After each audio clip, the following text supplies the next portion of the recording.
बहुत ही अच्छे टॉपिक पे हम बात कर रहे हैं, ड्रग यूज़ पे लेकर ड्रग अब्यूज़ पे हम लोग बात कर रहे हैं कि जो हमारी सोसाइटी में एक बीमारी की तरह ये ड्रग्स फैलता जा रहा है, जबकि शासन प्रशासन कहीं और एनजीओ जो आपने बताया इसके लिए काम डे जो इसके आंकड़े हैं वो बढ़ते जा रहे हैं। तो इसके लिए सबसे पहले हमें इसके रूट कॉज पे जाना पड़ेगा कि आज करने के पीछे का उसका मूल कारण है। सबसे पहले हमें उसे रिकॉग्नाइज़ करना पड़ेगा। तब तक जब तक हम उस कारण को रिकॉग्नाइज़ ना है तो सबसे पहले हमें उसके रूट कॉज पे जाना पड़ेगा कि क्यों ये बच्चा या क्यों ये युवा नशे की गिरफ्त में आया। विभिन्न प्राणी ना समझें, हम ये ना समझें कि ये एक समाज का अंश नहीं है या ये एक बीमारी है। हर बीमारी का एक इलाज होता है।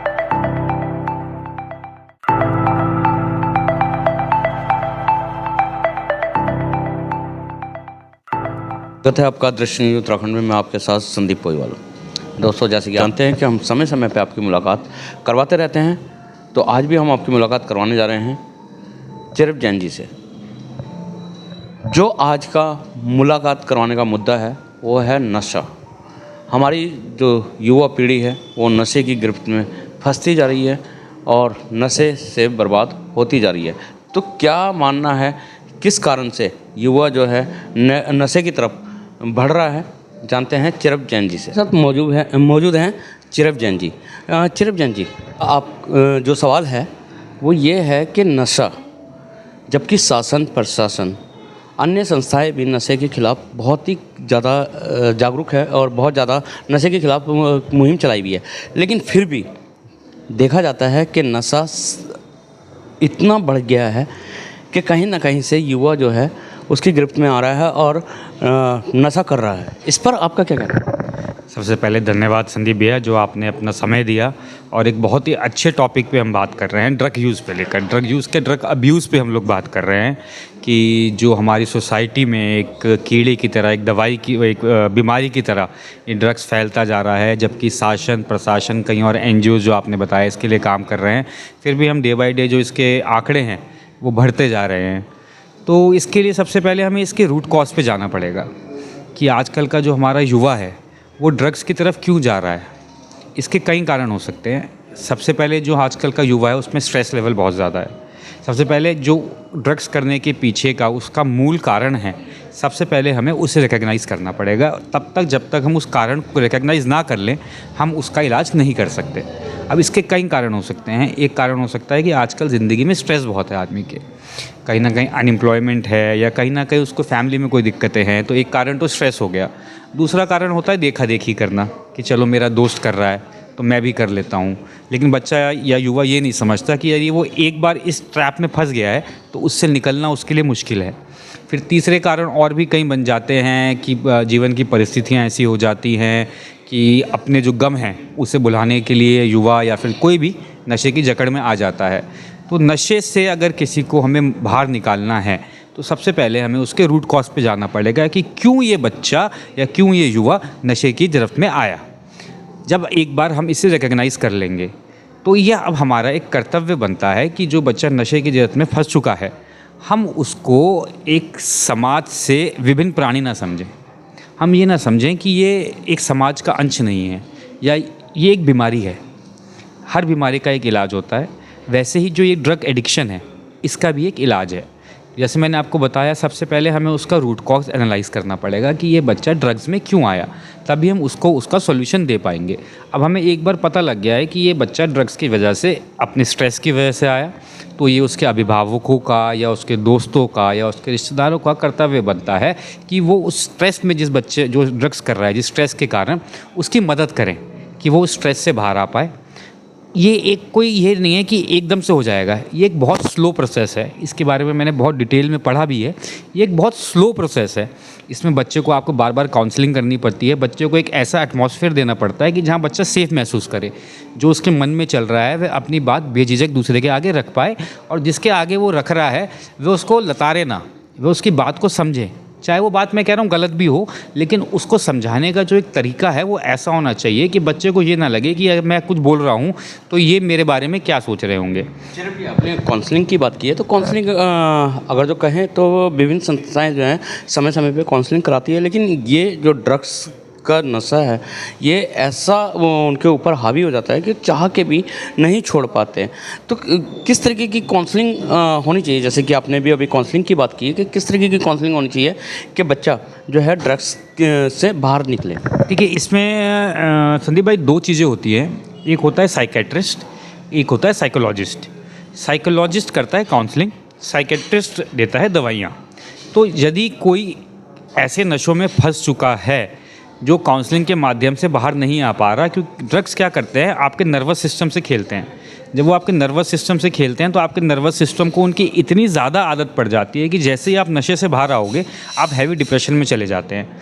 इसी के कारण आप ये मानिएगा यूएसए में 50% सुसाइड्स, 50% रोड एक्सीडेंट्स ये सब ड्रग्स की वजह से हो रहे हैं।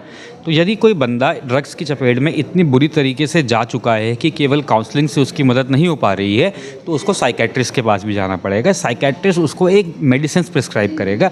ये प्रिस्क्रिप्शन साइकेट्रिस्ट का प्लस साइकोलॉजिस्ट की काउंसलिंग जब दोनों पैरेलल चलेंगी और लंबे समय के लिए, ये नहीं है कि ये कोई 2-4 महीने का प्रोसेस है, ये एक लंबा प्रोसेस है। इस लंबे प्रोसेस को जब फॉलो करा जाएगा, उसके घर वालों का सपोर्ट रहेगा उसके साथ, तो बच्चा निरंतर ही इससे निश्चित ही ड्रग की चपेट से बाहर आ पाएगा।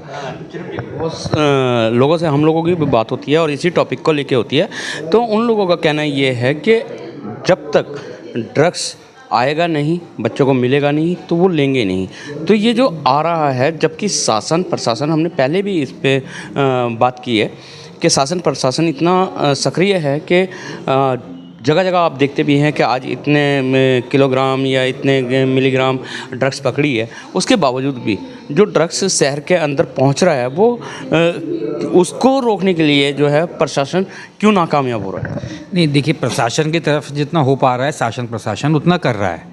जितने उनके हमारे पास पुलिस में या फिर और शासन प्रशासन में जितना मैन फोर्स है, क्योंकि हमारे यहाँ मैन फोर्स की कमी है, रिसोर्सेज की कमी है शासन प्रशासन में, जितना उनके पास है वो उतना कर पा रहे हैं। फिर भी कुछ वैशी दरिंदे हमारे यहाँ ऐसे हैं जो समाज में ये ड्रग्स का कारोबार कर रहे हैं। तो एक तो शासन प्रशासन उनको एनालाइज करे कि ये जो कारोबार कर रहे हैं इनको जड़ से ही समाप्त कर दिया जाए। और फिर भी मैं मतलब आप देखिए, हम तो इंडिया है, यूएसए जैसे जो डेवलप्ड नेशन है, वहाँ पे भी ड्रग अब्यूज़ की बहुत बड़ी प्रॉब्लम है। तो ये एक इंडिविजुअल टू इंडिविजुअल भी एक ड्यूटी बनती है कि यदि मैं अपने बगल में किसी को ड्रग्स देते देख रहा हूँ तो मैं उसकी सहायता करूँ। वो एक सहायता का पात्र है, ना कि एक अपराधी है। उसको एक अपराधी के दृष्टिकोण से नहीं देखना चाहिए, उसे इस दृष्टिकोण से देखना चाहिए कि हम इसकी कैसे सहायता कर सकते हैं, तभी वो उस ड्रग से बाहर आ पाएगा। अब हम पत्रकारों की बात कर लेते हैं कि पत्रकार जो होते हैं समय समय पे इस तरीके के जो अभियान चलाए जाते हैं पुलिस द्वारा या शासन प्रशासन द्वारा, वो दिखाते हैं। बहुत सी बार ऐसा होता है कि जो जनता से जुड़ी बातें होती हैं वो भी दिखाई जाती हैं चिरफ जी, लेकिन कहीं ना कहीं पत्रकारों को रोका जाता है। अभी जैसे पिछले दिनों में आपने घटनाक्रम देखा है कि नगर निगम में बोर्ड बैठक थी, जो वहाँ पे प्रस्ताव पास होने थे, कहीं ना कहीं जनता को भी पता लगनी चाहिए थे। अब जनता तो आ नहीं सकती है, लेकिन पत्रकारों के माध्यम से, उनकी खबरों के माध्यम से जनता देखती है। इस पर आप क्या कहना चाहेंगे कि पत्रकारों को बाहर निकाला गया बोर्ड बैठक से?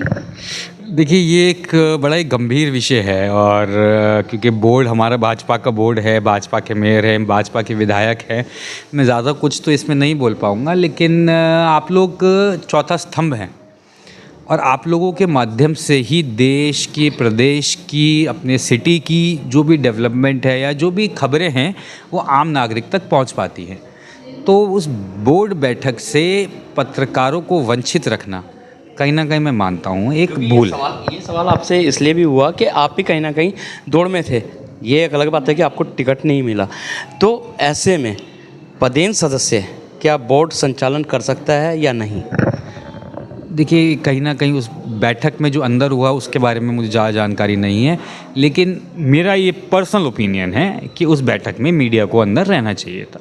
जब तक मीडिया अंदर नहीं होगी तब तक नगरवासियों तक उस बोर्ड में जो भी बैठक हुई है या जो भी उस बोर्ड की मीटिंग्स रही हैं वो लोगों तक नहीं पहुंच पाएंगी। तो मेरा खुद का मानना यह है कि मीडिया को वहाँ अलाउ करना चाहिए था, और मीडिया को वहीं नहीं, जहाँ पर भी किसी देश हित की, राज्य हित की या शहर हित की बातें हो रही हैं, मीडिया को वहाँ होना ज़रूरी है, ताकि जो भी वहाँ कार्रवाई हो रही है वो जनता तक सही सही भाषा में पहुँच पाए।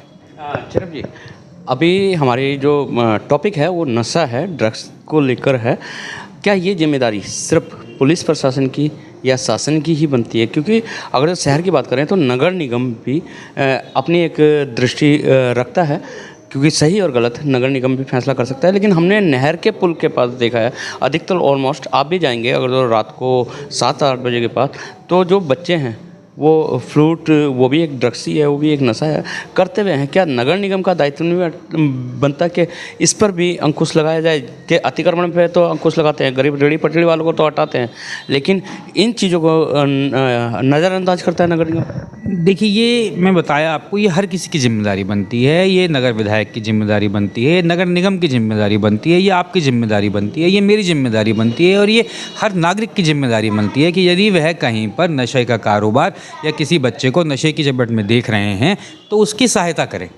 उसको एक अपराधी की तरह, या फिर एक उसको, मतलब समाज में ऐसा होता है ना कि बिल्कुल ही कुछ पार्टी नहीं है समाज का, उसको उस दिशा से ना देखें। उसकी जितनी ज़्यादा से ज़्यादा आप मदद कर सकते हैं उसकी मदद करिए। क्योंकि ये सवाल इसलिए भी नगर निगम की तरफ घूमा है, महाराष्ट्र गए हुए थे, वहाँ पे कहीं ना कहीं जो इस तरीके के बच्चे हैं या इस तरीके के युवा हैं, उनके लिए एक अलग से हॉस्पिटल ही कह सकते हैं हम लोग के बनाया हुआ है वहाँ पे। लेकिन हमारे अगर तो रुड़की शहर की बात करें या डिस्ट्रिक्ट हरिद्वार की बात करें तो ऐसी कोई भी व्यवस्था नहीं है। क्या ऐसी व्यवस्थाएं नहीं होनी चाहिए कि जो भी नशे की गिरफ्त में है उनका फ्री ऑफ कॉस्ट वहाँ पर काउंसलिंग हो या उनका इलाज हो, उन्हें नशे की गिरफ्त से निकालने के लिए पहल हो एक? बिल्कुल, ये तो नगर निगम को अपनी प्राथमिकता रखनी चाहिए, अपने एजेंडा में प्राथमिकता पे होना चाहिए कि जिसे हम एक नशा मुक्ति केंद्र बोलते हैं वो यहाँ ज़रूर खुलना चाहिए, और एक अच्छे लेवल का खुलना चाहिए। ऐसा ना हो कि वो केवल नाम का खुल जाए और जहाँ पे नशे और सप्लाई होने लग जाएं। मैंने ऐसे ऐसे नशे मुक्ति केंद्र देखे हैं जो नशों का अड्डा बन चुके हैं। तो ये नगर निगम या फिर विधायक जी या फिर सांसद जी जो इसके भी पावर में हो, उन्हें एक नशा मुक्ति केंद्र हरिद्वार ज़िले में ज़रूर खोलना चाहिए। और जो भी ऐसे युवक हैं जो नशे की चपेट में आ चुके हैं उनको वहाँ पे चिन्हित करके उनको वहाँ पे रखा जाए, उनको वहाँ पे अच्छी फैसिलिटीज़ दी जाए, उनको अच्छी तरीके से समझाया जाए, उनको वहाँ पे टाइम दिया जाए, तभी वह लोग इससे बाहर आ पाएंगे।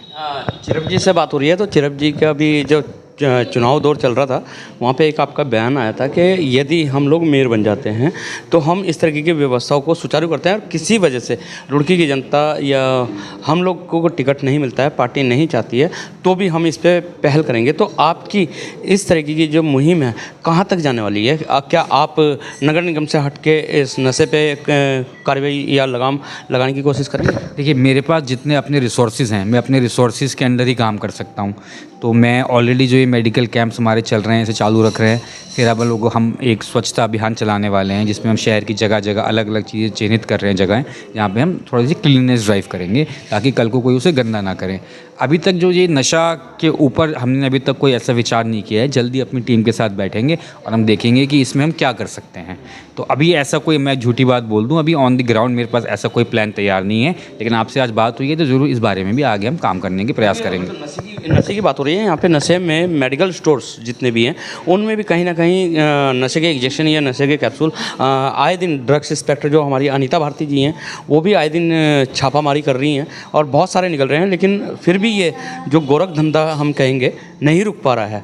इसके पीछे का क्या कारण मानते हैं कि मेडिकल स्टोर तो की नशा बिक रहा है जहाँ पे ज़िंदगी बचाने के लिए दवाई दी जाती है? देखिए, अगर किसी मेडिकल स्टोर में ऐसा कोई ड्रग पाया जाता है तो उस मेडिकल स्टोर को तुरंत प्रभाव से सील कर देना चाहिए, और जो भी उसका ओनर है उसके तत्प्रभाव गिरफ्तारी होनी चाहिए, और उस पर धाराएँ भी ऐसी लगनी चाहिए कि उसकी बेल भी आसानी से ना हो पाए। तभी एक जो ये दुकानदारों में मेडिकल उसमें जो ये गलत काम कर रहे हैं उन पे एक डर बैठेगा और वो आगे शायद ये ऐसा काम ना करें। बहुत बहुत धन्यवाद चिरप जी हमारे से मिलने के लिए। तो ये थे हमारे साथ चिरप जैन, नहीं ये थे हमारे साथ चिरप जैन जिन्होंने बताया है कि मेडिकल स्टोर वालों के ऊपर इतनी कड़ी कार्रवाई होनी चाहिए कि उनको देख के दूसरे भी नशे की दवाइयाँ ना बेचें, क्योंकि नशा जो है हमारे युवा की ज़िंदगी ख़राब कर रहा है। चिरप जैन जी ने ये भी बताया कि इस पर हम भी बहुत जल्दी काम करेंगे और नशे के खिलाफ हम भी ये मुहिम जारी रखेंगे। तो इसी के साथ बने रहे दृष्टि न्यूज़ में, मिलवाते रहेंगे इसी तरीके के खास शख्सों के साथ। जब तक के लिए दीजिए इजाज़त। जय हिंद, जय भारत, जय उत्तराखंड।